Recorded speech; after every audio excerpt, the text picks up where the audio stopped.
वाहिगुरु जी का खालसा वाहिगुरु जी की फतेह। गुरु दर ते हाजर गुरु सवारे खालसा जी, आप जी वडभागे हो जो 8वें पातशाह बाला प्रीतम सतगुरु जिस डिठे सब दुख जाए, इन्हां अजमतां वडियाइयां दे मालक गुरु हरकृष्ण साहब महाराज जी दे पवित्र चरण छो प्राप्त इतिहासक स्थान गुरुद्वारा बंगला साहब जी की यात्रा करते हैं। जुगो जुग अटल छतर चवर तखत दे मालक धन धन धन श्री गुरु ग्रंथ साहिब पातशाह महाराज जी दे हजूर मनुखा जीवन दियां घड़ियां नूं सफल कर रहे हो। सतगुरु सारियां दी यात्रा सफल करन। हुण समा है गुरु दरबार दे निजम अनुसार गुरु इतिहास दी चल रही लड़ीवार कथा दा अपनियां मन बिरतियां इकागर करो। रसना पवित्र कर दे एक वार, सारे उच्चारण करो जी सतनाम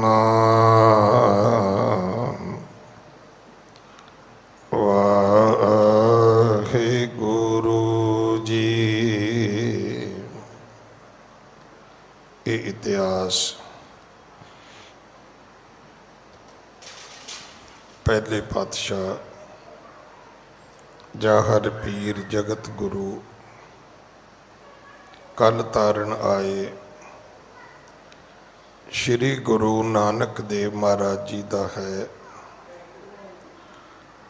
प्रसंग है सतगुरु जी दूसरी उदासी शुरू की है और कुरुक्षेत्र आए ने। जदों सतगुरु जी इत्थे आउंदे ने,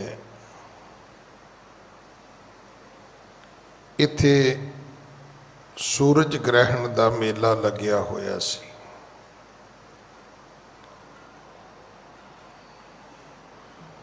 बारह साल बाद सतगुरु पिंड आए सन, घर आए सन। इत्थे सतगुरु जी लंबा समा रुके ने।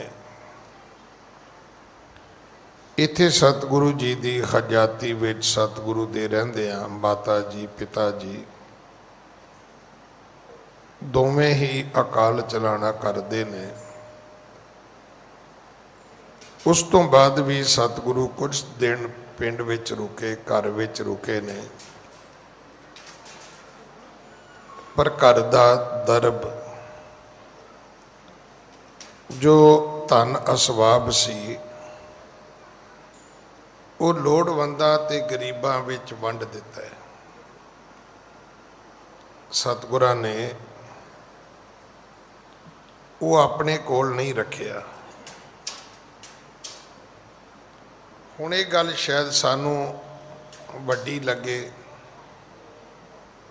वड्डी भी है, पर जे तुसी इहनूं ज्ञान नाल समझण दी कोशिश करोगे तो महान भी है। जदों बेबे नानकी अपने घर रहिंदी है, गुरु नानक साहब ने घर रहना नहीं, तो जिहड़ा घर दा धन असबाब सी उन्होंने अगर कुंडा जिंदरा मार भी दिता जाता ਤੇ ਉਹਦਾ ਕੀ ਮਾਇਨਾ ਸੀ ਜੀ। ਜਿਹੜੇ ਲੋਕ घर तो 2 4 5 6 साल चले जाते हैं, की तुसी सोचते भी उन्होंने घर पई फ्रिज आउंदियां तक चलती होएगी? उन्होंने घर दीयां चीज़ां जिहड़ियां ने उस तरह ही होणगियां जिवें छड्ड के जाणगे। सब खराब हो जाते, ईवन घर खराब हो जाते हैं। अगर दरवाज़ा रोज़ नहीं खुलेगा, अंदर ऑक्सीजन नहीं जाएगी, तो जिहड़ा दीवारां दा सीमेंट है वह भी डिग पैंदा है, वालपेपर वो भी फुल जाते हैं। हुण ये दोनों ही पक्ष, ज्ञान का पक्ष भी ठीक है कि बजाए कि चीज़ां खराब करके सुटियां जाण, क्यों ना होवे उस वेले दे दिओ जिस वेले काम आ सकदियां होण। तुसी कई लोगों के घर जाओगे, टुटियां मंजियां, टुटे स्कूटर, टुटियां कारां, टुटे ट्रैक्टर, मतलब उन्होंने घर जाके तुहानूं इदां लगेगा भी मायापुरी भी इत्थे ही है। सारा कबाड़ उन्होंने घर के बूहे अगे बाहर रखिया हुंदा है। पुछो जी की करना है? नहीं जी पुरानियां चीज़ां ने पईयां ने, चलो पईयां रहन दो, फिर की करोगे? जदों गल जाणगियां उदों कोई चुक के लै जाएगा। तो जे किते समय नाल किसी नूं दित्तियां हुंदियां तो किसी दे काम आ जांदियां। ज्ञान ये कहंदा है। इत्थों जदों सतगुरु तुरन लगे सी ते चाचे लालू ने पुछया भी पुत्तर साडा की बनेगा?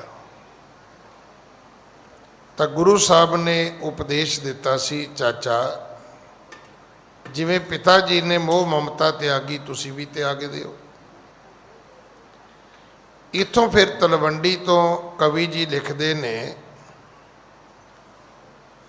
कि मिल सब सो कीनो प्रस्थाना जीतन दंभी जो अज्ञाना। हुण सतगुरु जी चढ़ाई करते हैं। साडा गुरमत का एक बड़ा प्यारा शब्द है, चढ़ाई करनी। चढ़ाई करन दा अर्थ ये भी है कि बंदा मर गया। की होया? कहंदे अमका चढ़ाई कर गया। ये भी कह सकते फौत हो गया, ये भी कह सकते हैं मिट्टी हो गया। जिवें आपां कहिए भी ये तो मृतक है, मृतक का अर्थ अखरी अर्थ की है? मिट्टी। पर साडे खालसाई बोले बड़े वधिया ने, बई अमका सो हैगा। नहीं जी वो तो 2 साल हो गए चढ़ाई कर गया। हुण चढ़ाई करन दा मतलब हुंदा है भी लाम लश्कर लैके किसी दूजे देश ते हमला करना। आम दुनिया दे विच इहदे अर्थ ये ने चढ़ाई करना। हुण जिवें कोई बंदा जा रहा है, असीं कहने भाजी किधर चले हो, पर खालसाई बोलियां विच ये है भी अज खालसे ने किधर चढ़ाई की है। इस कथा विच आउंदा है कि वाकई सतगुरु जी ने चढ़ाई की है। जीतन दंभी जो अज्ञाना, अज्ञानियां नूं पखंडियां नूं जितन वास्ते। हुण दिग विजय हेत साज बेदी कुल केत दल चले दंभ दलबे को दलन बदारिया। हुण सतगुरु दे कोल हुण जदों फौज चढ़दी है तो सब तो अगे की हुंदा है पता है तुहानूं? सब तो अगे फौज का झंडा हुंदा है। उस तो बाद उहदा नगारा हुंदा है। हुण सतगुरु जी दे कोल झंडा भी है, नगारा भी है, शस्त्र भी ने, फौज भी है। एक कल कथा आपां सारी सुनी सी। सतगुरु जी दे कोल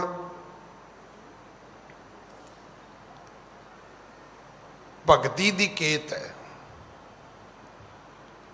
ते प्रेम दा कपड़ा है। रब दी कीर्ति करनी ये नगारा है। ਹੁਣ ਸਵੇਰੇ ਉੱਠ ਕੇ ਤੁਸੀਂ ਉੱਚੀ ਉੱਚੀ ਪਾਠ ਕਰਦੇ ਹੋ, ਇਹ ਖਾਲਸੇ ਦਾ ਨਗਾਰਾ ਹੈ। ਗੁਰੂ ਅੰਗਦ ਸਾਹਿਬ ਮਹਾਰਾਜ ਜਿੱਥੋਂ ਸਿੱਖ ਬਣਦੇ ਨੇ, ਉਹ ਇਹੀ ਨਗਾਰਾ ਸੀ ਕਿ ਉਹਨਾਂ ਨੇ ਇੱਕ ਸਿੱਖ ਨੂੰ ਸਵੇਰੇ ਅੰਮ੍ਰਿਤ ਵੇਲੇ ਇਸ਼ਨਾਨ ਕਰਦਿਆਂ ਪਾਠ ਕਰਦਿਆਂ ਸੁਣਿਆ।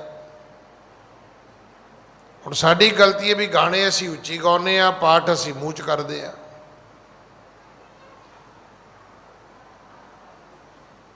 ਹੁਣ ਉਹ ਸਵੇਰੇ ਨਾਲੇ ਇਸ਼ਨਾਨ ਕਰਦਾ ਸੀ, ਨਾਲੇ ਪਾਠ ਕਰਦਾ ਸੀ ਜਪਜੀ ਸਾਹਿਬ ਦਾ। ਇਸੇ ਤਰ੍ਹਾਂ ਗੁਰੂ ਅਮਰਦਾਸ ਜੀ ਸਿੱਖ ਬਣੇ, ਉਹਨਾਂ ਦੇ ਭਰਾ ਦੀ ਨੂੰਹ ਨਾਲੇ ਦੁੱਧ ਰਿੜਕਦੀ ਸੀ, ਨਾਲੇ ਪਾਠ ਕਰਦੀ ਸੀ। ਤੇ ਪਾਠ ਕਰਦਿਆਂ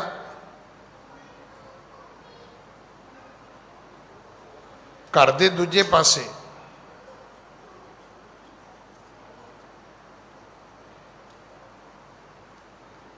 ਗੁਰੂ ਅਮਰਦਾਸ ਦੇ ਭਰਾ ਦੀ ਬੇਟੀ ਸੀ। ਭਰਾ ਦੇ ਘਰ ਤੋਂ ਇਹਨਾਂ ਦੇ ਘਰ ਤੱਕ ਆਵਾਜ਼ ਪਹੁੰਚਦੀ ਸੀ। ਇਹ ਤੇ ਨਗਾਰਾ ਹੀ ਹੁੰਦਾ ਜਿਹੜਾ ਉੱਚੀ ਵਜਾਈਦਾ। ਬਾਣੀ ਪੜ੍ਹਨੀ ਨਗਾਰਾ ਹੈ, ਗਿਆਨ ਦੀ ਖੜਗ ਹੈ। ਸਤਿਗੁਰ ਕੋਲ ਲੋਹੇ ਦੀ ਤਲਵਾਰ ਨਹੀਂ ਸੀ, ਗਿਆਨ ਦੀ ਤਲਵਾਰ ਸੀ, ਜੁਗਤੀ ਦੀ ਕਮਾਨ ਸੀ। ਗੱਲ ਕਿਵੇਂ ਕਰਨੀ ਇੱਕ ਜੁਗਤੀ ਹੈ। ਤੁਸੀਂ ਵਕੀਲ ਕਿਉਂ ਖੜਾ ਕਰਦੇ ਹੋ ਕੋਰਟ ਵਿੱਚ? ਕਿਉਂਕਿ ਉਹਨੂੰ ਗੱਲ ਕਰਨ ਦੀ ਜੁਗਤੀ ਉਹਨੇ ਪੜ੍ਹਾਈ ਕੀਤੀ ਹੈ। ਤੁਸੀਂ ਕਿਸੇ ਕੋਲੋਂ ਜਾ ਕੇ ਚਿੱਠੀ ਕਿਉਂ ਡਰਾਫਟ ਕਰਾਉਂਦੇ ਹੋ? ਆਪੇ ਕਿਉਂ ਨਹੀਂ ਲਿਖ ਲੈਂਦੇ? ਐਪਲੀਕੇਸ਼ਨ ਕਿਸੇ ਤੋਂ ਡਰਾਫਟ ਕਰਾਈ ਦੀ ਹੈ ਨਾ, ਉਹਦੇ ਕੋਲ ਜੁਗਤੀ ਹੈ। ਪੜ੍ਹੇ ਹੋ ਸਕਦਾ ਤੁਸੀਂ ਉਹਦੇ ਨਾਲੋਂ ਜ਼ਿਆਦਾ, ਉਹ ਤਾਂ ਸਟੈਨੋ ਹੀ ਹੁੰਦਾ। ਨਾਰਮਲੀ ਜਿਹੜੇ ਲੋਕ ਚਿੱਠੀਆਂ ਡਰਾਫਟ ਕਰਦੇ ਨੇ, ਟਾਈਪ ਕਰਦੇ ਨੇ, ਉਹਨਾਂ ਨੇ ਕੋਈ PhD ਨਹੀਂ ਕੀਤੀ ਹੁੰਦੀ, ਪਰ PhD ਕੀਤਾ ਬੰਦਾ ਵੀ ਚਿੱਠੀ ਟਾਈਪ ਉਹਨਾਂ ਤੋਂ ਕਰਾਉਂਦਾ ਜਾ ਕੇ। ਉਹਨਾਂ ਕੋਲ ਜੁਗਤੀ ਹੁੰਦੀ ਹੈ, ਜੁਗਤੀ ਦੀ ਕਮਾਨ ਹੈ। ਅਨੇਕ ਪ੍ਰਕਾਰ ਦੇ ਦ੍ਰਿਸ਼ਟਾਂਤ ਦੇਣੇ ਇਹ ਤੀਰ ਨੇ। ਹੁਣ ਗੱਲ ਕਰਨ ਲਈ ਦਲੀਲ ਚਾਹੀਦੀ ਹੈ।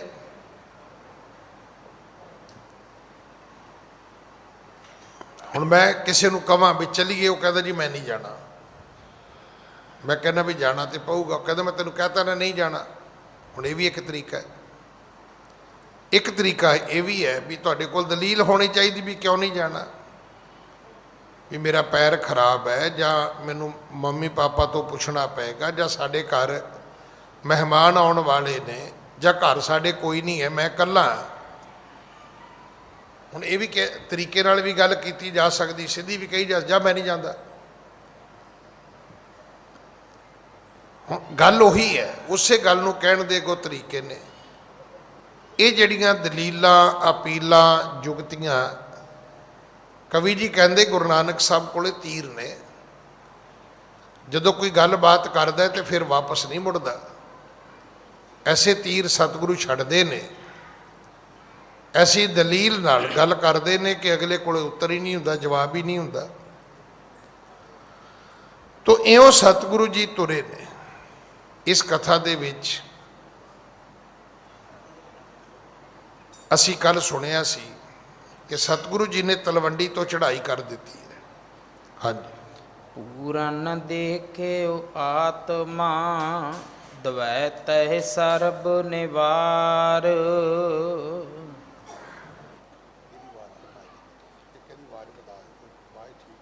ਪੂਰਨ ਦੇਖਿਓ ਆਤਮਾ, ਦਵੈ ਤਹਿ ਸਰਬ ਨਿਵਾਰ।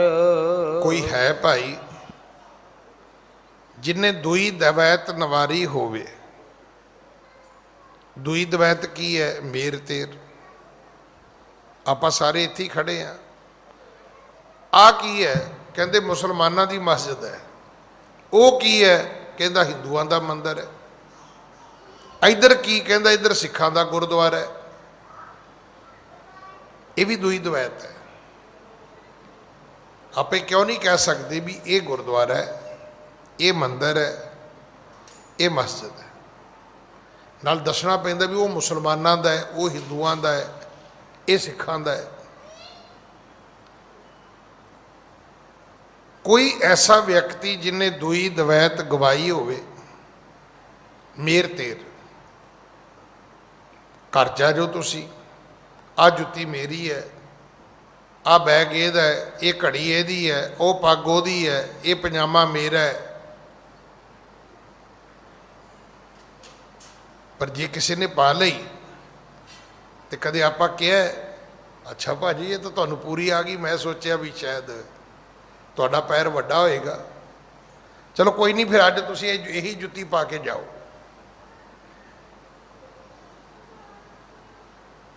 ਕਿਸੇ ਨੇ ਸ਼ਹਿਰ ਜਾਣਾ ਸੀ, ਉਹਨੇ ਬੈਗ 'ਚ ਕੱਪੜੇ ਪਾ ਲਏ। ਸਾਡੀ ਹਾਲਾਤ ਕੀ ਹੈ, ਨਾ ਨਾ ਨਾ ਮੇਰੇ ਬੈਗ 'ਚੋਂ ਕੱਪੜੇ ਕੱਢ, ਉਹਨੂੰ ਭਾਵੇਂ ਮੁੜ ਕੇ ਪੋਲੀਥੀਨ 'ਚ ਲੈ ਕੇ ਜਾਣੇ ਪੈਣ ਵਿਚਾਰੇ ਨੂੰ। ਉੱਦਾਂ ਕਹੀ ਜਾਣਾ ਜੀ ਅਸੀਂ ਭਰਾ ਹੁੰਨੇ ਆ, ਸਿਰ 'ਚ ਮਾਰਨੀ ਇਹੋ ਜੀ ਭਾਈਚਾਰੇ ਦੀ ਰਿਸ਼ਤੇਦਾਰੀ। ਸਾਡੇ 'ਚ ਇੰਨੀ ਦੂਈ ਦਵੈਤ ਹੈ ਵੀ ਇਹ ਕੰਬਲ ਮੇਰਾ ਹੈ, ਇਹ ਰਜਾਈ ਮੇਰੀ ਹੈ, ਇਹ ਮੰਜੀ ਮੇਰੀ ਹੈ, ਸਿਰ ਵਾਹੁਣ ਲੱਗੇ ਇਹ ਕੰਘੀ ਮੇਰੀ ਹੈ। ਹਾਂ ਉੱਦਾਂ ਕਹਿ ਦਿਓ ਵੀਰ ਜੀ, ਮੈਡੀਕਲੀ ਇੱਕ ਦੂਜੇ ਦੀ ਕੰਘੀ ਨਹੀਂ ਵਰਤਣੀ ਚਾਹੀਦੀ। ਇਹ ਸਾਡੀ ਅਵਸਥਾ ਹੈ। ਮੈਂ ਤਾਂ ਰੋਜ਼ ਇੱਥੇ ਬੇਨਤੀ ਕਰਦਾ, ਹੱਥ ਜੋੜ ਕੇ ਵੀ ਕਹਿਣਾ ਵੀ ਇਹ ਕਥਾ ਸੁਣਿਆ ਕਰੋ, ਤੁਹਾਡੀ ਜ਼ਿੰਦਗੀ ਦਾ ਢੰਗ ਬਦਲ ਜਾਏਗਾ, ਸਟਾਈਲ ਬਦਲ ਜਾਏਗਾ।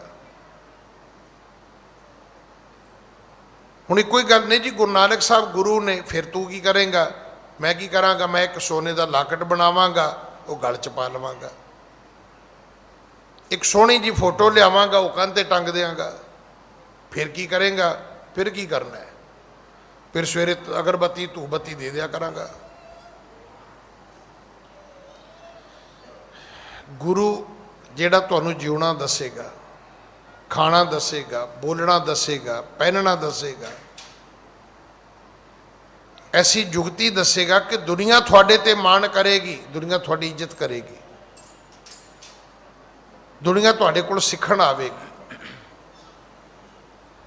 ਇਸ ਮਾਇਆ ਦੀ ਦੌੜ ਵਿੱਚ, ਇਸ ਕਲਯੁਗ ਦੇ ਵਿੱਚ ਬਈ ਤੁਸੀਂ ਕਿਵੇਂ ਠੀਕ ਠਾਕ ਖੁਸ਼ ਰਹਿੰਦੇ ਹੋ। ਡਿਫੈਂਸ ਕਲੋਨੀ ਤੋਂ ਇੱਕ ਬਜ਼ੁਰਗ ਆਇਆ, ਕਹਿੰਦਾ ਗਿਆਨੀ ਜੀ ਮਹਾਰਾਜ ਨੇ ਬੜੀ ਕਿਰਪਾ ਕੀਤੀ, ਕਰੋਨਾ ਐਸਾ ਆਇਆ, ਪਹਿਲੀ ਵਾਰੀ ਕਿ ਅਸੀਂ ਪੂਰਾ ਪਰਿਵਾਰ ਹੋ ਗਿਆ, ਕਹਿੰਦੇ 8 ਮਹੀਨੇ ਹੋ ਗਏ ਘਰੇ ਬੈਠੇ ਆ, ਇੱਕ ਸਹਿਜ ਪਾਠ ਦਾ ਭੋਗ ਪਾ ਲਈਦਾ, ਦੂਜਾ ਰੱਖ ਲਈਦਾ। ਹੁਣ ਉਹ ਵੀ ਹੈਗੇ ਨੇ, ਇੱਕ ਉਹ ਵੀ ਨੇ, ਉਦਣ ਦੇ ਹੀ ਰੋਈ ਜਾਂਦੇ ਨੇ ਜਦੋਂ ਦਾ ਕਰੋਨਾ ਆਇਆ, ਹਾਏ ਕਰੋਨਾ, ਹਾਏ ਕਰੋਨਾ। ਇੱਕ ਉਹ ਵੀ ਨੇ, ਉਹ ਕਹਿੰਦੇ ਗਿਆਨੀ ਜੀ ਮੌਜਾਂ ਲੱਗੀਆਂ ਨੇ, ਇੱਕ ਸਹਿਜ ਪਾਠ ਦਾ ਭੋਗ ਪਾ ਲਈਦਾ, ਇੱਕ ਰੱਖ ਲਈਦਾ। ਹੁਣ ਦੋਵਾਂ 'ਚ ਫਰਕ ਕੀ ਹੈ? ਇੱਕ ਗੁਰੂ ਨਾਨਕ ਦੇ ਰਸਤੇ ਤੇ ਤੁਰਿਆ।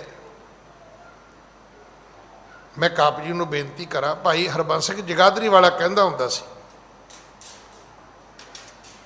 ਉਹ ਕਹਿੰਦਾ ਸੀ ਪਰਾ ਲਬਦ ਨੂੰ ਸਮਝੋ। ਪਰਾ ਲਬਦ ਕੀ ਹੈ? ਪਰਾ ਲਬਦ ਤੁਹਾਡਾ ਇੱਕ ਅਕਾਊਂਟ ਹੈ, ਬੈਂਕ ਵਿੱਚ ਹੁੰਦਾ ਅਕਾਊਂਟ। ਪਰਾ ਲਬਦ ਜਿਹੜੀ ਹੈ ਤੁਹਾਡਾ ਇੱਕ ਅਕਾਊਂਟ ਹੈ, ਇੱਕ ਅਕਾਊਂਟ ਵਿੱਚ ਰੱਬ ਨੇ ਪੈਸੇ ਪਾ ਦਿੱਤੇ ਨੇ। ਹੁਣ ਤੁਹਾਡਾ ਦਿਲ ਕਰਦਾ ਅੱਜ ਕਢਾ ਲਓ, ਤੁਹਾਡਾ ਦਿਲ ਕਰਦਾ 10 ਸਾਲਾਂ ਬਾਅਦ ਕਢਾ ਲਓ। ਇੱਕ ਅਕਾਊਂਟ ਹੈ, ਉਸ ਅਕਾਊਂਟ ਵਿੱਚ ਰੱਬ ਨੇ ਪੈਸੇ ਪਾਏ ਨੇ, ਉਹਨੇ ਕੀ ਅਮੀਰ ਹੋਣਾ ਹੈ ਜਿੰਨੇ ਕੁ ਰੱਬ ਨੇ ਮਿਥੇ ਹੋਏ ਨੇ। ਹੁਣ ਤੁਸੀਂ ਕੀ ਸੋਚਦੇ ਵੀ ਜਿਨ੍ਹਾਂ ਨੇ ਪਿਛਲੇ ਸਾਲ 'ਚ ਨਹੀਂ ਕਮਾਏ,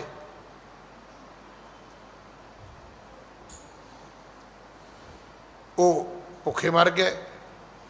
ਨਹੀਂ।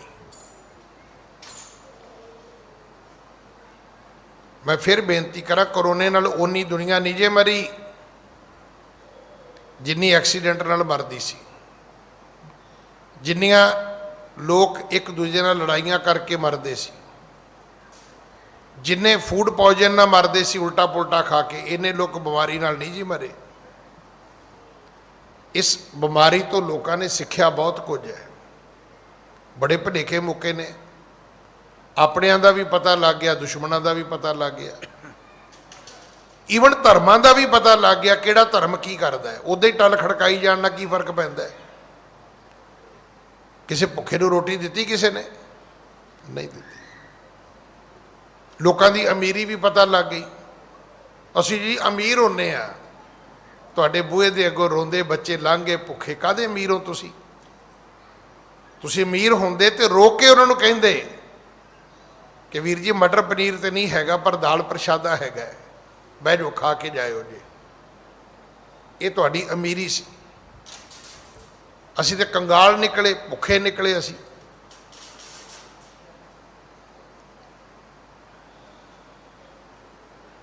और कई दूजे काम ते चढ़ पे भी जे इधरों फ्री राशन मिलता वह भी चुक लियाओ, जे इधरों फ्री मिलता तो वह भी चुक लियाओ।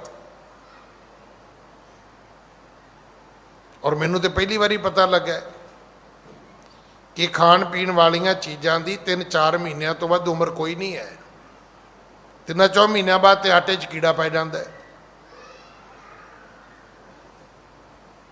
बड़िया चीज़ां ने खराब हो जांदियां ने। मेरे घर ना कोई ड्राई फ्रूट की वो दे गया थाली, मेरे बच्चे बाहर रहिंदे ने, मैं संभालती। वो 6 महीनों बाद कढ़ के वेखी तो समेत बदामां दे सब च कीड़े। वो फिर मैनू किसी ने कहा भी कहता ज्ञानी जी जे इन्ना ही सरफा करना हो तो फ्रिज च रखनी सी तां बचदा है ड्राई फ्रूट। कई लोग ऐसे ने वो पिछले 9 महीने समान ही इकट्ठा करते रहे ने। उन्होंने यही नहीं सी पता, रब ते ही भरोसा नहीं सी भी कदे दुनिया खुलेगी भी मुड़ के। आओ आपां गुरु वाले बनीए, जिंदगी जीउण वास्ते सीखीए। सतगुरु गुरु नानक साहब तुरे ने ते कवि जी ने उस कथा नूं लिखण तो पहला लिखिया कि जे कौन है कहते जिसने अपनी द्वैत खत्म की है। असी मन लीए ये हिंदू है, ये मुसलमान है, ये सिख है, मन लीए, पर मनण तो बाद एक गल होर मननी जरूरी सी। वो की सी? कोई बोले राम राम, कोई खुदाए, कोई सेवे गोसाइयां, कोई अलाए। की फर्क पैंदा है? हिंदू, तुर्क, को राफजी, इमाम साफी, मानस की जात सब है, एक के पहचान बो। देखो हिंदू भी रब ने बनाए, मुसलमान भी रब ने बनाए, सिख भी रब ने बनाए, ईसाई भी रब ने बनाए। सानू पहला मन लेना चाहिए इन्हों। मनण तो बाद एक गल अगली भी मान लेनी चाहिए है भी कुदरत के सब बंदे है तो सारे रब दे ही ने ना।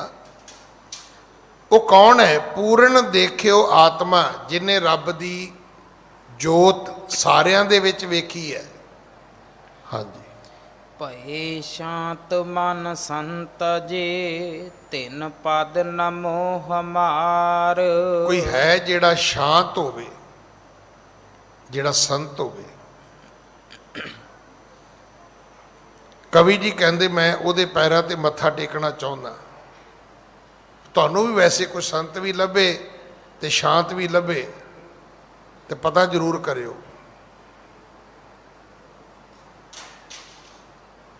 तुहानूं कई संत मिलणगे, वो साडे नालों भी वध वक्ते नूं फड़े होए ने, भज्जे ही फिरदे ने, भज्जे ही फिरदे ने। देखो गुरु नानक साहब तो वड्डा संत कोई नहीं है। गुरु नानक साहब तो वड्डा कोई संसार ते परोपकार नहीं कर सकता। पर सतगुरु जिथे भी गए ने, कई कई महीने भी रुके ने, दिन भी रुके ने। एक संत ना कैलिफोर्निया चला गया,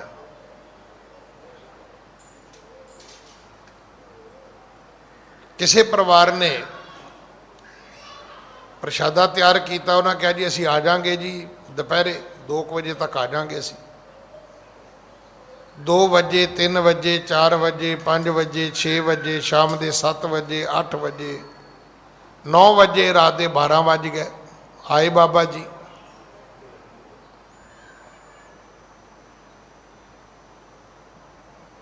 ਜਿਹੜਾ ਘਰ ਵਾਲਾ ਸੀ ਨਾ, ਉਹ ਕਹਿੰਦਾ ਬਾਬਾ ਜੀ ਗੱਲ ਸੁਣ ਲਓ ਮੇਰੀ, ਜਨਾਨੀਆਂ ਕੱਲ ਸ਼ਾਮ ਦੀਆਂ ਫਾਇਲ ਲੱਗੀਆਂ ਨੇ, ਸਵੇਰੇ ਉੱਠ ਕੇ 4 ਵਜੇ ਦੀਆਂ ਇਹਨਾਂ ਨੇ ਲੰਗਰ ਤਿਆਰ ਕੀਤਾ ਤੇ ਤੁਹਾਡਾ 12-1 ਵਜੇ ਦਾ 2 ਵਜੇ ਦਾ ਟਾਈਮ ਸੀਗਾ, ਤੁਸੀਂ ਨਹੀਂ ਆਏ। ਉਦੋਂ ਬਾਅਦ ਸਾਰਾ ਟੱਬਰ ਫਿਰ ਇੱਕ ਲੱਤ ਤੇ ਖਲੋਤਾ ਵੀ ਬਾਬਾ ਜੀ ਨੇ ਆਉਣਾ, ਇੱਥੇ ਬਹਿ ਕੇ ਲੰਗਰ ਛਕੋ। ਕਹਿੰਦੇ ਜੀ ਲੰਗਰ ਤੇ ਛਕ ਆਏ ਆ। ਕਹਿੰਦਾ ਜਾਣਾ ਕਿੱਧਰ ਨੂੰ ਹੈ ਜੀ? ਅਰਦਾਸ ਕਰਾ ਲਓ। ਕਹਿੰਦਾ ਅਰਦਾਸ ਅਸੀਂ ਆਪੇ ਹੀ ਕਰ ਲਾਂਗੇ, ਹੁਣ ਤੁਸੀਂ ਬਹਿ ਕੇ ਇੱਥੇ ਲੰਗਰ ਛਕੋ। ਛਕਾਇਆ ਫਿਰ। ਹੁਣ ਨਾਂ ਤਾਂ ਨਹੀਂ ਲੈਂਦਾ ਮੈਂ ਉਹਨਾਂ ਦਾ। ਉਹ ਕਹਿੰਦਾ ਬਾਬਾ ਜੀ ਤੁਸੀਂ ਤਾਂ ਸਾਡੇ ਨਾਲੋਂ ਵੱਧ ਵਕਤੇ ਨੂੰ ਫੜੇ ਹੋਏ ਹੋ, ਉੱਥੇ ਵੀ ਸੇਵਾ ਚੱਲਦੀ ਜੀ, ਉੱਥੇ ਵੀ ਸੇਵਾ ਚੱਲਦੀ ਜੀ। ਕਹਿੰਦਾ ਤੁਹਾਡੇ ਨਾਲ ਤਾਂ ਗ੍ਰਸਤੀ ਚੰਗੇ ਨੇ, ਸ਼ਾਮੀ 6 ਵਜੇ, 7 ਵਜੇ, 8 ਵਜੇ ਥੱਕ ਥਕਾ ਕੇ ਆ ਕੇ ਮੰਜੀ ਤੇ ਸੌਂਦੇ ਤੇ ਹੈਗੇ ਨੇ ਨਾ ਤੁਹਾਨੂੰ ਦਿਨੇ ਚੈਨ ਹੈ, ਨਾ ਤੁਹਾਨੂੰ ਰਾਤ ਨੂੰ ਚੈਨ ਹੈ। ਤੇ ਹੁੰਦਾ ਕੀ ਹੈ? ਹੁੰਦਾ ਵੀ ਵੱਡਾ ਬਾਬਾ ਮਰ ਜਾਂਦਾ, ਛੋਟੇ ਫਿਰ ਲੜ ਕੇ ਮਰ ਜਾਂਦੇ ਨੇ।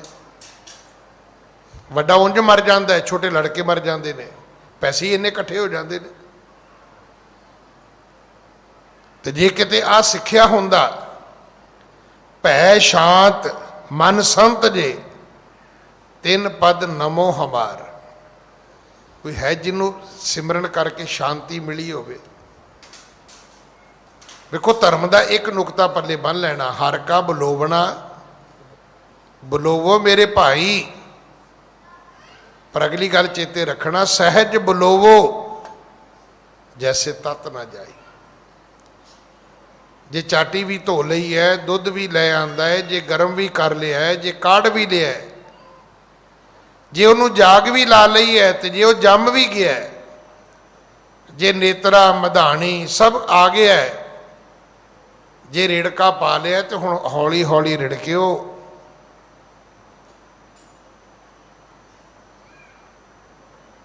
ਹੌਲੀ ਹੌਲੀ। ਮੈਂ ਵੇਖਿਆ ਸਿਆਣੀਆਂ ਮਾਈਆਂ, ਜਿਹੜਾ ਘਰ 'ਚੋਂ ਹੱਟਾ ਕੱਟਾ ਹੁੰਦਾ ਸੀ ਨਾ ਜਵਾਕ, ਉਹਨੂੰ ਦੁੱਧ ਰਿੜਕਣ ਨਹੀਂ ਸੀ ਬਿਠਾਉਂਦੇ, ਕਹਿੰਦੇ ਇਹਨੇ ਸਭ ਕਾਲਾ ਮਾਲਾ ਕਰ ਦੇਣਾ ਹੈ। ਹੁੰਦਾ ਕੀ ਹੈ? ਦੁੱਧ ਰਿੜਕਣ ਦਾ ਇੱਕ ਟਾਈਮ ਹੈ, ਉਹ ਟਾਈਮ ਲਿਮਟ ਦੇ ਵਿੱਚ ਘਿਓ ਨੇ ਉੱਪਰ ਆਉਣਾ ਹੈ। ਜਦੋਂ ਆਉਣਾ ਹੈ ਉਸ ਵੇਲੇ ਤੁਹਾਨੂੰ ਉਹਦੇ 'ਚ ਠੰਡਾ ਪਾਣੀ ਪਾਉਣਾ ਪੈਣਾ ਹੈ ਤਾਂ ਕਿ ਇਕੱਠਾ ਹੋ ਜਾਏ। ਤੇ ਉਹ ਜਿਹੜਾ ਹੁੰਦਾ ਬਹੁਤਾ ਆਟਾ ਕਾਟਾ, ਉਹਨੇ ਕੀ ਕਹਿਣਾ, ਉਹਨੇ ਜ਼ੋਰ ਨਾਲ ਗੇੜੇ ਮਾਰੀ ਜਾਣੇ ਨੇ, ਉਹ ਮੱਖਣ ਉੱਪਰ ਆਏਗਾ, ਦੁਬਾਰਾ ਫਿਰ ਘਿਓ 'ਚ ਦੁੱਧ 'ਚ ਮਿਲ ਜਾਏਗਾ, ਮੁੜ ਕੇ ਨਹੀਂ ਆਏਗਾ। ਫਿਰ ਤਾਂ ਕੋਈ ਬਹੁਤ ਸਿਆਣੀ ਸੁਆਣੀ, ਕੋਈ ਭਾਵੇਂ ਮੱਖਣ ਦੁਬਾਰਾ ਘੁਲਿਆ ਦੁੱਧ 'ਚੋਂ ਕੱਢ ਦੇਵੇ ਤੇ ਕੱਢ ਦੇਵੇ, ਨਹੀਂ ਤੇ ਕੋਈ ਨਹੀਂ ਕੱਢ ਸਕਦਾ। ਇਸ ਕਰਕੇ ਜੇ ਸਾਰਾ ਕੁਝ ਕਰ ਲਿਆ ਤਾਂ ਫਿਰ ਇੱਕ ਗੱਲ ਦਾ ਧਿਆਨ ਰੱਖਿਓ ਕਿ ਸਹਿਜ ਬੁਲੋਵੋ ਜੈਸੇ ਤਤ ਨਾ ਜਾਏ।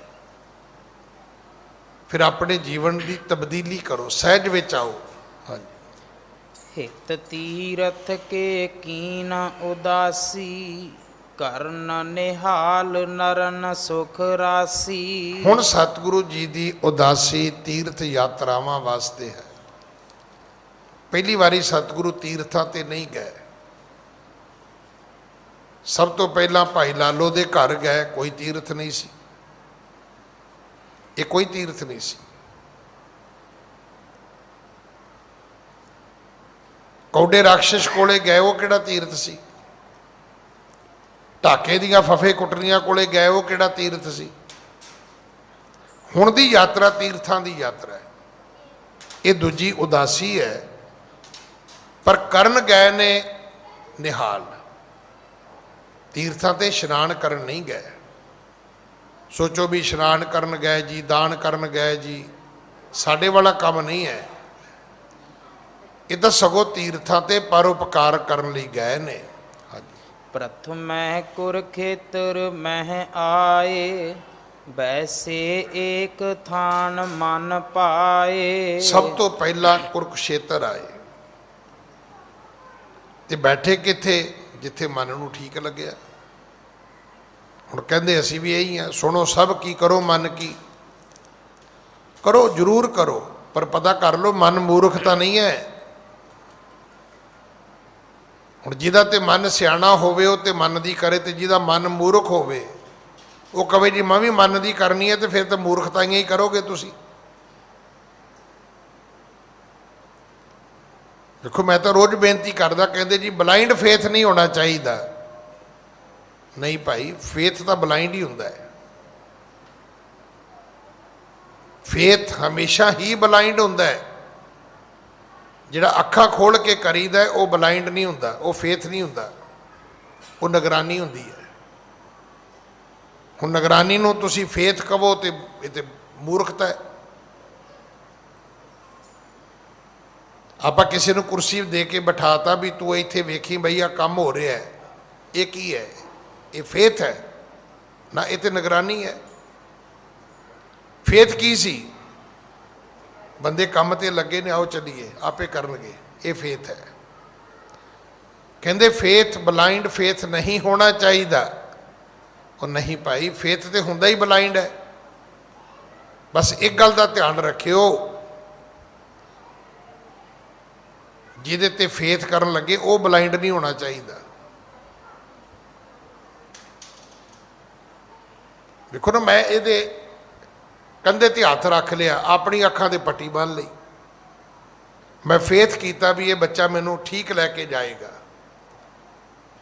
तो जे बाद च पता लगे भी ये अखां ही है नहीं, तो अन्ना है, तो फिर तो असीं दोवें टोए च डिगांगे। जिहदे ते फेथ करन लगे हो ये पता कर ले भी उहदियां अखां हैगियां कि उहदियां भी है नहीं। अपनी अखां दे पट्टी बन लोगे, जिहदे ते फेथ करोगे उहनूं रब ने अखां ही ना दित्तियां, हुण फिर की करोगे भाई। इस करके सतगुरु पिता महाराज वैसे एक थान मन पाए, बैठे एक थां ते ने, बहना तो एक थां ते ही पवेगा। दो चौ थावां ते तो उठक बैठक हो सकती है, बैठा नहीं जा सकता। हुण वेखो बहन लई एक कुर्सी चाहिए है, हुण बंदा एक बहन वाला चार कुर्सियां रख लवे तो की करेगा? फिर तो उठक बैठक ही है, कदे इहदे ते बह गया, कदे उहदे ते बह गया। तो जे कोई बहुता ही आ गया तो उन्हें कहना की गल भाजी अज किते बांदर की जूनी तो नहीं भोग रहा है? वो कम क्यों? की पता कदे टप के दूजी कुर्सी फिर टपे, तीजी कुर्सी फिर टपे, चौथी कुर्सी। बहना एक कुर्सी ते ही हुंदा है, चार डालोगे तो टपदे फिरोगे तुसी। सतगुरु जी एक थां ते बैठे ने, किहड़ी थां? जिहड़ी सतगुरां दे मन नूं भाई है। हुण एक गल तो कितना कुछ सीखण नूं मिलदा है। बंदिया तैनूं रहण लई एक घर चाहिए, सौण लई एक मंजी चाहिए, बहण लई एक कुर्सी चाहिए है। जिहदे घर दे दो जी ने वो भी कहंदा जी 8 बैडरूम का घर है मेरा, पुछो भी लेटना है रात नूं तुसीं? जे तुहाडे कोले इन्नी वेस्ट मनी है तो किसी गरीब नूं 2 कोठे पा दिओ। धर्म ये कहता है, धर्म ये नहीं कहता भी घर ना बनाओ। धर्म ये कहता भी जे तुहानूं 2 कमरे चाहिए ने तो 3 बना लो, 4 बना लो, बाकी 4 किसी होर नूं बना दिओ। कह दो बंदियां नूं भी आ साडी बिल्डिंग है, 2 च असीं रहने आ, 2 बिल्डिंगां असीं गरीबां नूं रहण वास्ते दित्तियां होईयां ने। खाता ही गिनना है ना भी असीं 4 मकानां दे मालक हां जी। हाँ जी।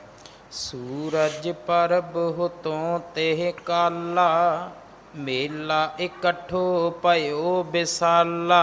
जदों सतगुरु कुरुक्षेत्र आए ते सूरज ग्रहण का मेला सी। बड़ी दुनिया इत्थे कुरुक्षेत्र आउंदी है। कुरुक्षेत्र वो धरती है जिथे महाभारत का युद्ध होया सी। बड़ी हिस्टोरीकल धरती है, इतिहासक धरती है।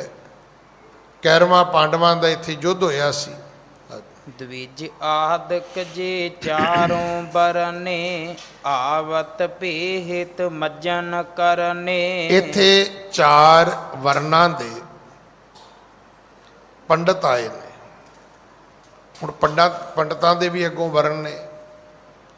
ਆਪਾਂ ਸੋਚਦੇ ਵੀ ਸ਼ਾਇਦ ਪੰਡਤ ਦਾ ਮਤਲਬ ਪੰਡਤ ਨਹੀਂ, ਪੰਡਤਾਂ ਵਿੱਚੋਂ ਵੀ ਕਿਹੜੇ ਪੰਡਤ?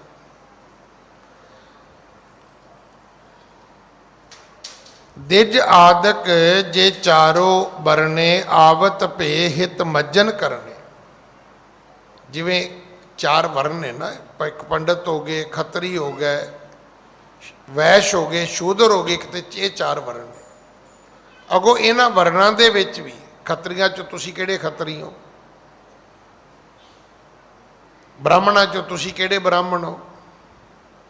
ਇਹਨਾਂ ਬ੍ਰਾਹਮਣਾਂ ਦੇ ਵਿੱਚ ਵੀ ਨਾ ਕਈ ਆਪਣੇ ਆਪ ਨੂੰ ਸੁਪੀਰੀਅਰ ਸਮਝਦੇ ਨੇ, ਉੱਚਾ ਵੱਡਾ। ਹਾਂਜੀ।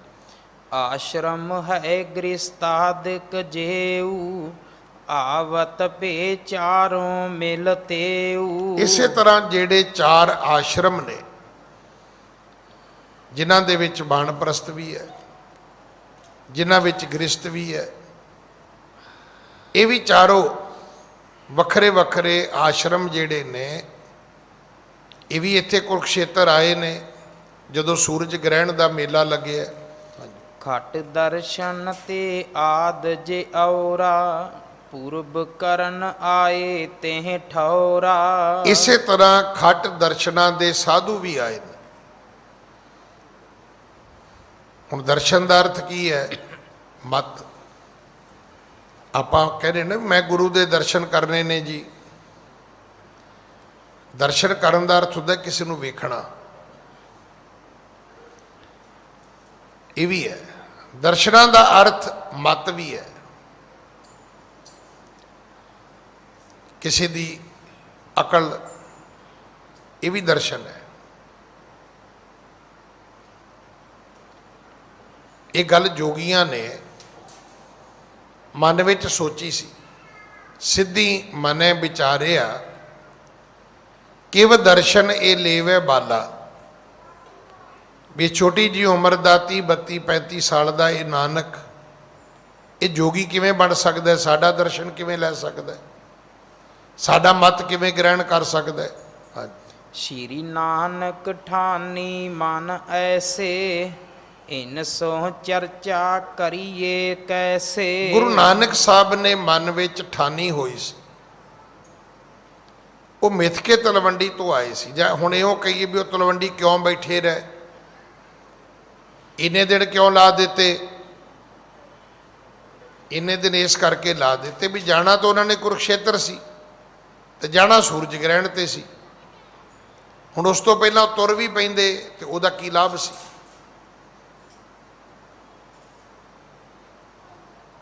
ਦੇਖੋ ਇੱਕ ਸ਼ਬਦ ਆਉਂਦਾ, ਇਹਨੂੰ ਕਹਿੰਦੇ ਨੇ ਟਾਈਮ ਮੈਨੇਜਮੈਂਟ। ਇਹ ਵੀ ਗੁਰੂ ਨਾਨਕ ਸਾਹਿਬ ਦੇ ਘਰ ਤੋਂ ਸਿੱਖਣੀ ਪੈ ਗਈ ਤੁਹਾਨੂੰ।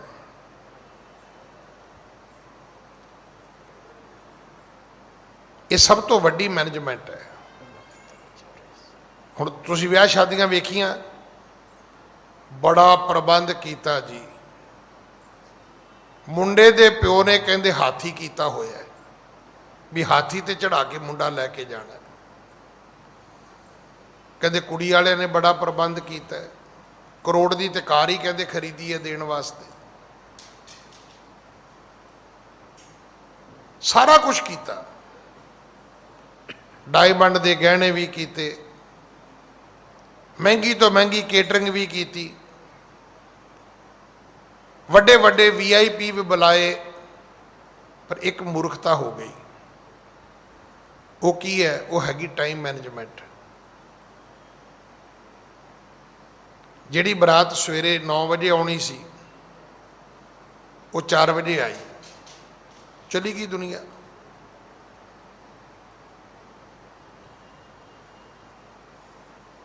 ਗੁਰੂ ਨਾਨਕ ਸਾਹਿਬ ਦੇ ਗੁਰਪੁਰਬ ਤੋਂ ਅਗਲਾ ਐਤਵਾਰ, ਇਹ ਗੱਲ ਮੈਂ ਤੁਹਾਨੂੰ 27 28 ਸਾਲ ਪੁਰਾਣੀ ਸੁਣਾ ਰਿਹਾ। ਵਿਵੇਕ ਵਿਹਾਰ ਮੇਰੀ ਕਥਾ। ਤੇ ਉਹ ਲੜਕੀ ਵਾਲੇ ਕਹਿਣ ਵੀ ਗਿਆਨੀ ਜੀ ਲਾਵਾਂ ਤੁਸੀਂ 12 ਵਜੇ ਤੋਂ ਪਹਿਲਾਂ ਪੜਾਉਣੀਆਂ ਨੇ। ਉਦੋਂ ਮੋਬਾਈਲ ਤਾਂ ਹੁੰਦਾ ਨਹੀਂ ਸੀਗਾ। 94-95 ਚ ਮੋਬਾਈਲ ਨਹੀਂ ਸੀ ਹੁੰਦੇ। ਮੇਰੇ ਕੋਲ ਵੀ ਸਕੂਟਰ ਹੀ ਹੁੰਦਾ ਸੀ। ਮੈਂ ਵਿਵੇਕ ਵਿਹਾਰ ਵਾਲਿਆਂ ਨੂੰ ਹੱਥ ਜੋੜੇ, ਚਲੋ ਛੇਤੀ ਛੇਤੀ ਕਥਾ ਕੀਤੀ, ਸਕੂਟਰ ਵੀ ਭਜਾਇਆ।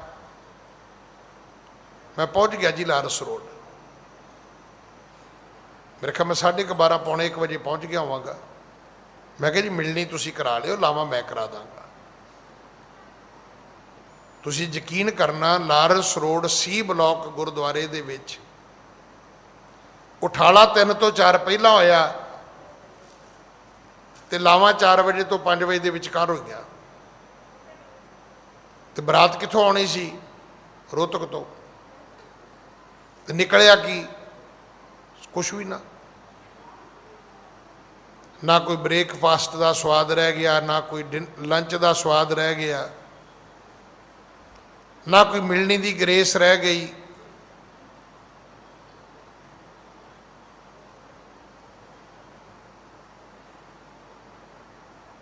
ਇਹਨੂੰ ਕਹਿੰਦੇ ਟਾਈਮ ਮੈਨੇਜਮੈਂਟ। ਤੁਸੀਂ ਅਮੂਮਨ ਵੇਖਿਆ ਹੋਏਗਾ ਲੋਕਾਂ ਦੇ ਪ੍ਰੋਗਰਾਮਾਂ ਵਿੱਚ,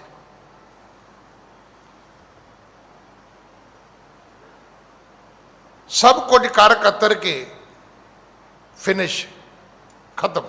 ਕੀ ਕੋਈ ਟਾਈਮ ਮੈਨੇਜਮੈਂਟ ਹੀ ਕੋਈ ਨਹੀਂ। VIP ਬੰਦੇ ਆਏ, ਆ ਕੇ ਚਲੇ ਗਏ। ਇੱਕ ਦਿਨ ਕਿਸੇ ਰਾਤ ਦੀ ਬਰਾਤ ਸੀ, ਬੜੀ ਪੁਰਾਣੀ ਗੱਲ ਹੈ। ਤੁਸੀਂ ਯਕੀਨ ਕਰੋਗੇ 12 ਵਜੇ ਤੇ ਮੈਂ ਮੁੜਿਆ, ਮੈਂ ਮਿਲਣੀ ਕਰਾਉਣੀ ਸੀ। ਉਦੋਂ ਰਾਤ ਦੀਆਂ ਬਰਾਤਾਂ ਕਰਦੇ ਛੋੜ ਤੇ ਬੰਦ ਹੋ ਗਈਆਂ ਬਿਲਕੁਲ। ਦਿੱਲੀ ਕਮੇਟੀ ਨਹੀਂ ਕਰਦੀ। 12 ਵਜੇ ਤੇ ਮੈਂ ਆਇਆ ਉੱਥੋਂ। ਸਭ ਰਿਸ਼ਤੇਦਾਰ ਰੋਟੀ ਖਾ ਕੇ ਚਲੇ ਗਏ, ਬਰਾਤ ਅਜੇ ਵੀ ਨਹੀਂ ਆਈ। ਹੁਣ ਉਹ ਬਰਾਤ ਹਾਥੀ ਤੇ ਚੜ੍ਹ ਕੇ ਆਉਂਦੀ ਹੋਵੇ ਤੇ ਤਾਂ ਵੀ ਕੀ, ਇਹਦੇ ਤਾਂ ਖੋਤੇ ਤੇ ਆ ਜਾਂਦੇ, ਛੇਤੀ ਆ ਜਾਂਦੇ ਸਨ। ਖੋਤੇ ਤੇ ਆ ਜਾਂਦਾ ਮੁੰਡਾ ਤਾਂ ਵੀ ਠੀਕ ਸੀਗਾ। ਇੱਕ ਟਾਈਮ ਸਿੱਖ ਲਓ ਜ਼ਿੰਦਗੀ ਵਿੱਚ, ਇਹ ਹੈਗੀ ਟਾਈਮ ਮੈਨੇਜਮੈਂਟ। 100 ਚੋਂ 99 ਬੰਦੇ ਕੇਟਰਿੰਗ ਦੇ ਪੈਸੇ ਕੇਟਰ ਨੂੰ ਫਰੀ ਦਿੰਦੇ ਨੇ। 2000 ਬੰਦੇ ਦਾ ਨਾਸ਼ਤਾ, 2000 ਬੰਦੇ ਦਾ ਲੰਚ ਕਰਦੇ ਕੋਈ ਨਹੀਂ। ਨਾਸ਼ਤੇ ਵਾਲੇ 12 ਵਜੇ ਤੋਂ ਬਾਅਦ ਆਉਂਦੇ ਨੇ। ਲੰਚ ਦੇ ਸਾਰੇ ਪੈਸੇ ਬਚ ਗਏ ਅਗਲੇ ਦੇ।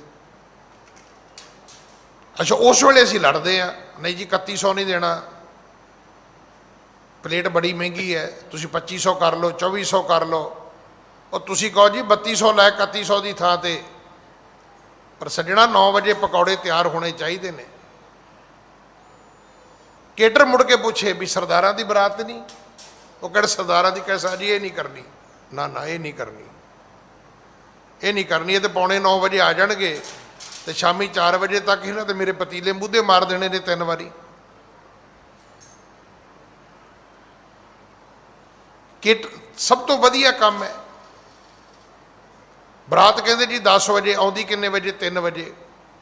5 ਘੰਟਿਆਂ ਦਾ ਫੂਡ ਬਚਦਾ ਉਸ ਬੰਦੇ ਦਾ। ਮਤਲਬ 5 ਘੰਟਿਆਂ ਦੀ ਜਿੰਨੀ ਡਾਈਟ ਤੁਸੀਂ ਖਾਣੀ ਸੀ ਉਹ ਸਾਰੀ ਬਚ ਗਈ ਉਹਦੀ। ਕੋਈ ਹੈ ਤੁਹਾਡੇ ਵਿਆਹ ਦੀ ਗ੍ਰੇਸ ਹੈ, ਕੋਈ ਖਾਣ ਪੀਣ ਦਾ ਵੇਸਟ ਮਨੀ, ਫੰਕਸ਼ਨ ਫਲਾਪ। ਅਕਲ ਬਹੁਤ ਵੱਡੀ। ਟਾਈ ਲਾਈ ਹੋਈ ਹੈ ਜੀ, ਟਾਈ ਸਿਰ 'ਚ ਮਾਰਨੀ ਹੈ, ਉਹ ਚੁੱਕ ਚੁੱਕ ਕੇ ਮੱਥੇ ਨੂੰ ਮਾਰਨੀ ਚਾਹੀਦੀ ਹੈ। ਇਹੋ ਜਿਹੇ ਪੜ੍ਹੇ ਲਿਖੇ ਖੁਣੋ ਕੀ ਥੋੜ੍ਹੇ ਹੈ। ਸਾਡੇ ਬਜ਼ੁਰਗ ਵਧੀਆ ਹੁੰਦੇ ਸੀ। ਅਗਲਿਆਂ ਨੇ ਕਹਿਣਾ ਜੀ ਬਰਾਤ ਟਾਈਮ ਨਾਲ ਲੈ ਕੇ ਆਏ ਹੋ, 5 ਵਜੇ ਖਿਲਾਰ ਦੇਣੀ ਬੂਹੇ ਅੱਗੇ। ਉਹ ਬੈੱਡ ਟੀ ਵੀ ਉਹਨਾਂ ਤੋਂ ਪੀਂਦੇ ਹੁੰਦੇ ਸੀ। ਉਹ ਬੈੱਡ ਟੀ ਲੜਕੀ ਵਾਲਿਆਂ ਤੋਂ ਪੀਂਦੇ ਸੀ। ਗੁਰੂ ਨਾਨਕ ਸਾਹਿਬ ਮਹਾਰਾਜ ਤੋਂ ਇਹ ਗੱਲ ਸਿੱਖਣ ਦੀ ਲੋੜ ਹੈ। ਕਿੱਥੇ ਗਏ ਨੇ? ਕੁਰੂਕਸ਼ੇਤਰ। ਕਿਉਂ ਗਏ ਨੇ? ਸੂਰਜ ਗ੍ਰਹਿਣ ਦਾ ਮੇਲਾ ਹੈ। ਜਿੰਨੇ ਦਿਨ ਬਾਕੀ ਬਚੇ ਕਿੱਥੇ ਰਹੇ? ਆਪਣੇ ਘਰ ਰਹੇ। ਬਿਲਕੁਲ ਠੀਕ ਟਾਈਮ ਤੇ ਉੱਥੇ ਪਹੁੰਚੇ ਨੇ। ਜਿੰਨੀ ਗੁਰੂ ਨਾਨਕ ਸਾਹਿਬ ਦੀ ਕਥਾ ਸੁਣੋਗੇ, ਜਿੱਥੇ ਜਿੱਥੇ ਸਤਿਗੁਰੂ ਗਏ ਬਿਲਕੁਲ ਔਨ ਟਾਈਮ ਗਏ ਨੇ। ਲੇਟ ਉਹ ਹੈ ਜਿਹੜਾ ਫੰਕਸ਼ਨ ਤੋਂ ਲੇਟ ਹੈ। ਜਿਹੜਾ ਫੰਕਸ਼ਨ ਤੋਂ 5 ਮਿੰਟ ਪਹਿਲਾਂ ਆ ਗਿਆ ਉਹ ਲੇਟ ਨਹੀਂ ਜੇ, ਉਹ ਬਿਲਕੁਲ ਕਰੈਕਟ ਟਾਈਮ ਤੇ ਆਇਆ। ਐਡਵਾਂਸ ਦਾ ਕੀ ਹੈ, ਭਾਵੇਂ 4 ਦਿਨ ਪਹਿਲਾਂ ਕੱਪੜੇ ਲੈ ਕੇ ਆ ਜਾਓ ਅਟੈਚੀ 'ਚ ਪਾ ਕੇ, ਉਹਦੇ ਨਾਲ ਕੀ ਫਰਕ ਪੈਂਦਾ। ਜਿਹੜੇ ਲੋਕ ਸਿਆਣੇ ਨੇ, ਕਈ ਵਾਰੀ ਮੈਂ ਕਈਆਂ ਨੂੰ ਕਿਹਾ ਆ, ਹੁਣ ਖਾਲਸਾ ਕਾਲਜ ਉਸ ਦਿਨ ਸਰਦਾਰ ਹਰੀ ਸਿੰਘ ਨਲੂਏ ਦੇ ਨਾਂ 'ਤੇ, ਜਨਰਲ ਹਰੀ ਸਿੰਘ ਨਲੂਏ ਦੇ ਨਾਂ 'ਤੇ 200 ਬੱਚਿਆਂ ਦਾ ਹੋਸਟਲ ਬਣਿਆ। ਹੁਣ ਉੱਥੋਂ ਦੇ ਚੇਅਰਮੈਨ ਸਾਡੇ ਬੜੇ ਸਿਆਣੇ ਨੇ, ਸਰਦਾਰ ਤਰਲੋਚਨ ਸਿੰਘ MP ਨੇ, ਐਕਸ MP। ਕਹਿੰਦੇ ਗਿਆਨੀ ਜੀ 11 ਵਜੇ ਆਉਣਾ ਹੈ। ਮੈਂ ਕਿਹਾ ਜੀ 10 ਮਿੰਟ ਪਹਿਲਾਂ ਆ ਜਾਵਾਂਗੇ। ਕਹਿੰਦਾ ਬਿਲਕੁਲ ਨਹੀਂ ਆਉਣਾ। ਕਮਾਲ ਦੀ ਗੱਲ, ਕਹਿੰਦਾ ਬਿਲਕੁਲ ਨਹੀਂ ਆਉਣਾ। ਕਹਿੰਦਾ ਅਸੀਂ ਲੋਕਾਂ ਨੂੰ 11 ਵਜੇ ਦਾ ਟਾਈਮ ਦਿੱਤਾ ਹੈ, ਲੋਕਾਂ ਨੇ ਪੌਣੇ 11 ਨਹੀਂ ਜੀ ਆਉਣਾ। ਤੁਸੀਂ ਅਕਾਲ ਤਖਤ ਦੇ ਜਥੇਦਾਰ ਨੂੰ ਲੈ ਕੇ ਆਉਣਾ ਹੈ ਤੇ ਬਿਲਕੁਲ 11 ਵਜੇ ਹੀ ਆਉਣਾ ਹੈ। ਅਸੀਂ ਗਏ ਆ, ਜਿਵੇਂ ਹੀ ਗੱਡੀ ਤੋਂ ਉਤਰੇ ਕਹਿੰਦੇ ਜੀ ਅਰਦਾਸ ਸ਼ੁਰੂ ਕਰੋ। 11:05 ਤੇ ਅਰਦਾਸ ਹੋ ਗਈ। ਗੁਰੂ ਨਾਨਕ ਦੇ ਪਿਤਾ ਮਹਾਰਾਜ ਲੰਬਾ ਸਮਾਂ ਤਲਵੰਡੀ ਰਹੇ। ਆਪਾਂ ਨੂੰ ਲੱਗੇਗਾ ਵੀ ਸ਼ਾਇਦ ਉੱਦਾਂ ਹੀ ਰਹੇ, ਉੱਦਾਂ ਨਹੀਂ ਰਹੇ। ਉਹਨਾਂ ਨੂੰ ਪਤਾ ਸੀ ਜਾਣਾ ਕਿੱਥੇ ਹੈ। ਜਾਣਾ ਕਿੱਥੇ ਸੀ? ਕੁਰੂਕਸ਼ੇਤਰ। ਉੱਥੇ ਕੀ ਸੀ? ਸੂਰਜ ਗ੍ਰਹਿਣ ਸੀ। ਹੁਣ ਸੂਰਜ ਗ੍ਰਹਿਣ 2 ਦਿਨ ਪਹਿਲਾਂ ਤੇ ਲੱਗੇਗਾ ਨਹੀਂ, ਤੇ 2 ਦਿਨ ਬਾਅਦ ਵਿੱਚ ਵੀ ਨਹੀਂ ਲੱਗੇਗਾ। ਪਹਿਲਾਂ ਆ ਜਾਓਗੇ ਤਾਂ ਵੀ ਕੋਈ ਫਾਇਦਾ ਨਹੀਂ, ਮਗਰੋਂ ਆਓਗੇ ਤਾਂ ਵੀ ਕੋਈ ਫਾਇਦਾ ਨਹੀਂ। ਸਤਿਗੁਰੂ ਉੱਥੇ ਪਹੁੰਚੇ ਨੇ ਜਦੋਂ 4 ਵਰਨਾਂ ਦੇ ਲੋਕ, 4 ਆਸ਼ਰਮਾਂ ਦੇ ਲੋਕ, 6 ਦਰਸ਼ਨਾਂ ਦੇ ਲੋਕ ਉੱਥੇ ਇਕੱਠੇ ਹੋਏ ਨੇ। ਹਾਂਜੀ। ਸ਼੍ਰੀ ਨਾਨਕ ਠਾਨੀ ਮਨ ਐਸੇ, ਇਨ ਸੋ ਚਰਚਾ ਕਰੀਏ ਕੈਸੇ। ਸ਼੍ਰੀ ਨਾਨਕ ਪਿਤਾ ਮਹਾਰਾਜ ਨੇ ਇਹ ਗੱਲ ਠਾਨੀ ਹੋਈ ਸੀ ਕਿ ਇਸ ਸੂਰਜ ਗ੍ਰਹਿਣ ਦੇ ਮੇਲੇ ਤੇ ਕੁਰੂਕਸ਼ੇਤਰ ਇਹਨਾਂ ਸਾਰੇ ਵਰਨਾਂ ਦੇ, ਆਸ਼ਰਮਾਂ ਦੇ, ਦਰਸ਼ਨਾਂ ਦੇ ਲੋਕਾਂ ਨਾਲ ਚਰਚਾ ਜ਼ਰੂਰ ਕਰਨੀ ਹੈ। ਚਰਚਾ ਕੀ ਹੈ? ਰੱਬ ਦੇ ਘਰ ਦੀ ਗੱਲ ਕਰਨੀ ਹੈ। ਵੀ ਇਹਨਾਂ ਨੂੰ ਦੱਸਿਆ ਤੇ ਜਾਵੇ ਵੀ ਰੱਬ ਕੌਣ ਹੈ। ਐਵੇਂ ਮੇਲੇ ਤੇ ਇਕੱਠੇ ਹੋ ਜਾਣਾ ਤੇ ਰੱਬ ਵਾਲੀ ਗੱਲ ਹੀ ਨਾ। ਹੁਣ ਹੋਲਾ ਮਹੱਲਾ ਆਨੰਦਪੁਰ ਸਾਹਿਬ ਭਰੇਗਾ, ਬੜੀ ਦੁਨੀਆ ਜਾਏਗੀ ਉੱਥੇ, ਪਰ ਕਈ ਚੂੜੀਆਂ ਖਰੀਦਣ ਜਾਣਗੇ, ਕਈ ਨਿਹੰਗਾਂ ਦੀ ਭੰਗ ਪੀਣ ਜਾਣਗੇ, ਕਿਉਂਕਿ ਉਹ ਪਕੌੜੇ ਵੀ ਕੱਢ ਲੈਂਦੇ ਨੇ, ਸੁੱਖਾਂ ਤੇ ਘੋਟਦੇ ਨੇ। ਕਈ ਉਹਨੂੰ ਸੁੱਖ ਨਿਧਾਨ ਕਹਿ ਕੇ ਛਕਣਗੇ, ਪਰ ਬੜੇ ਥੋੜੇ ਹੋਣਗੇ ਜਿਹੜੇ ਉੱਥੇ ਜਾ ਕੇ ਸਪੈਸ਼ਲ ਮੱਥਾ ਟੇਕਣਗੇ। ਫਿਰ ਕਿਸੇ ਦੀਵਾਨ ਵਿੱਚ ਬੈਠਣਗੇ, ਫਿਰ ਗੁਰੂ ਕੇ ਪ੍ਰਚਾਰਕਾਂ ਢਾਡੀਆਂ ਤੋਂ ਹੋਲੇ ਮਹੱਲੇ ਦਾ ਇਤਿਹਾਸ ਸੁਣਨਗੇ। ਏਡਾ ਵੱਡਾ ਤਿਉਹਾਰ ਆਨੰਦਪੁਰ ਸਾਹਿਬ ਵਿੱਚ ਗੁਰੂ ਗੋਬਿੰਦ ਸਿੰਘ ਜੀ ਨੇ ਕਿਉਂ ਸ਼ੁਰੂ ਕੀਤਾ? ਹੱਲਾ ਕੀ ਹੁੰਦਾ ਹੈ, ਮਹੱਲਾ ਕੀ ਹੁੰਦਾ ਹੈ?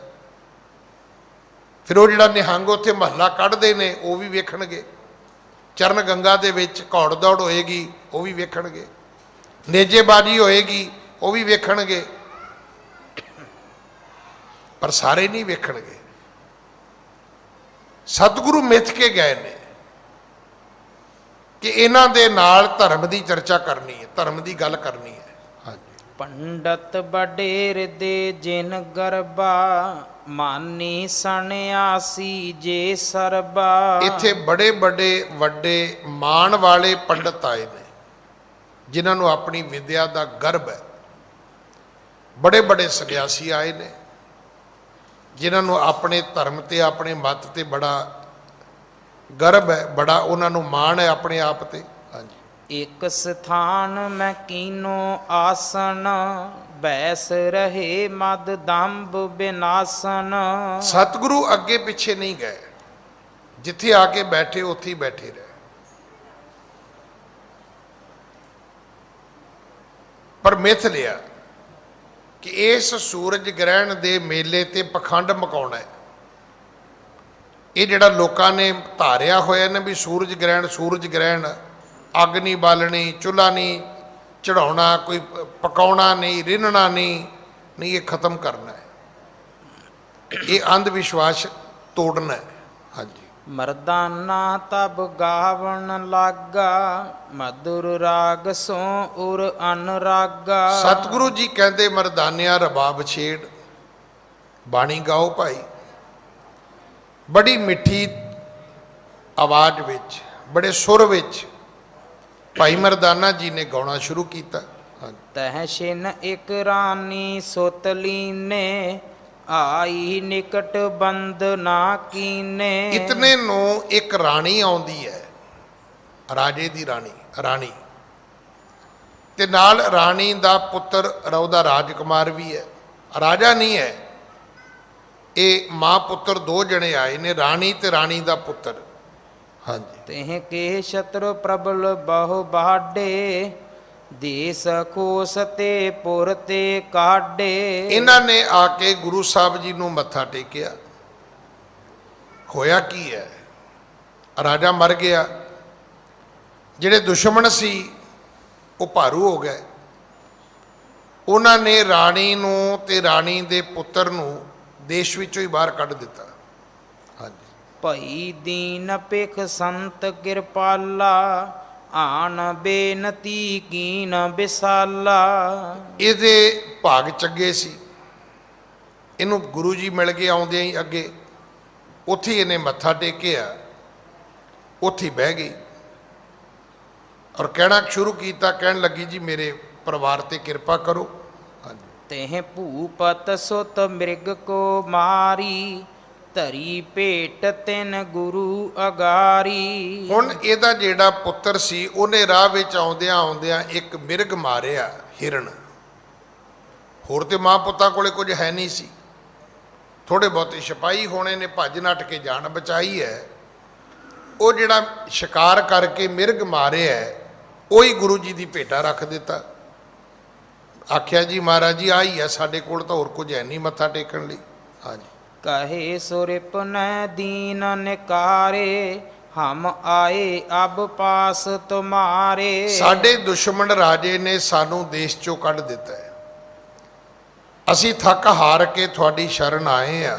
ਹਾਂਜੀ। ਕਿਰਪਾ ਕਰੋ ਬਚ ਭਾਖੋ ਐਸੇ, ਰਾਜ ਹਮੇ ਪ੍ਰਾਪਤ ਹੋਵੇ ਜੈਸੇ। ਆਖਿਆ ਮਹਾਰਾਜ ਜੀ ਕੋਈ ਕਿਰਪਾ ਕਰੋ, ਕੋਈ ਐਸਾ ਬਚਨ ਕਹਿ ਦਿਓ ਕਿ ਰਾਜ ਭਾਗ ਸਾਡੇ ਘਰ ਵਾਪਸ ਆ ਜਾਏ, ਅਸੀਂ ਫਿਰ ਰਾਜੇ ਮਹਾਰਾਜੇ ਬਣ ਜਾਈਏ, ਕੋਈ ਬਚਨ ਦਿਓ। ਸੁਣ ਤਹਿ ਸੋਹ ਕਹਿ ਗੁਰੂ ਕਿਰਪਾਲਾ, ਬ੍ਰਹਮ ਭੋਜ ਤੁਮ ਕਰੋ ਬਿਸਾਲਾ। ਸਤਿਗੁਰੂ ਕਹਿਣ ਲੱਗੇ ਫਿਰ ਭਾਈ ਬ੍ਰਹਮ ਭੋਜ ਕਰੋ। ਜੇ ਤੁਸੀਂ ਦੁਬਾਰਾ ਰਾਜੇ ਬਣਨਾ ਹੈ ਤੇ ਤੁਸੀਂ ਹਿੰਦੂ ਹੋ, ਆਪਣੇ ਮਤ ਮੁਤਾਬਕ ਬ੍ਰਹਮ ਭੋਜ ਕਰੋ। ਇੱਥੇ ਸੂਰਜ ਗ੍ਰਹਿਣ ਦਾ ਮੇਲਾ ਲੱਗਿਆ। ਹਾਂਜੀ। ਪ੍ਰਾਪਤ ਹੋਵੇ ਹੈ ਰਾਜ ਬਹੋਰੀ, ਸੋ ਬੋਲੇ ਤਬ ਦਵੈ ਕਰ ਜੋਰੀ। ਤੁਸੀਂ ਮੁੜ ਕੇ ਰਾਜੇ ਬਣ ਜਾਓਗੇ। ਉਹ ਅੱਗੋਂ ਹੱਥ ਜੋੜ ਕੇ ਕਹਿਣ ਲੱਗੇ ਮਹਾਰਾਜ ਬ੍ਰਹਮ ਭੋਜ, ਸਾਡੇ ਕੋਲੇ ਤੇ 2 ਵਕਤ ਦੀ ਰੋਟੀ ਨਹੀਂ ਹੈ ਖਾਣ ਵਾਸਤੇ। ਆ ਮਿਰਗ ਮਾਰਿਆ ਉਹ ਲਿਆ ਕੇ ਤੁਹਾਡੀ ਭੇਟਾ ਕਰ ਦਿੱਤਾ, ਸਾਡੇ ਕੋਲ ਤਾਂ ਹੈ ਨਹੀਂ ਕੁਝ ਵੀ, ਨਾ ਧਨ ਨਾ ਦੌਲਤ ਨਾ ਮਾਇਆ ਨਾ ਪਦਾਰਥ। ਅੱਜ ਸਮਾਂ ਸਮਾਪਤ ਹੈ, ਸਤਿਗੁਰੂ ਕਿਰਪਾ ਕਰਨ। ਅਗਲੀ ਕਥਾ ਆਪਾਂ ਕੱਲ ਗੁਰੂ ਕੀ ਗੋਦ ਵਿੱਚ ਬੈਠ ਕੇ ਸੁਣੀਏ। ਭੁੱਲਾਂ ਬਖਸ਼ੋ ਜੀ, ਫਤਿਹ। ਵਾਹਿਗੁਰੂ ਜੀ ਕਾ ਖਾਲਸਾ, ਵਾਹਿਗੁਰੂ ਜੀ ਕੀ ਫਤਿਹ।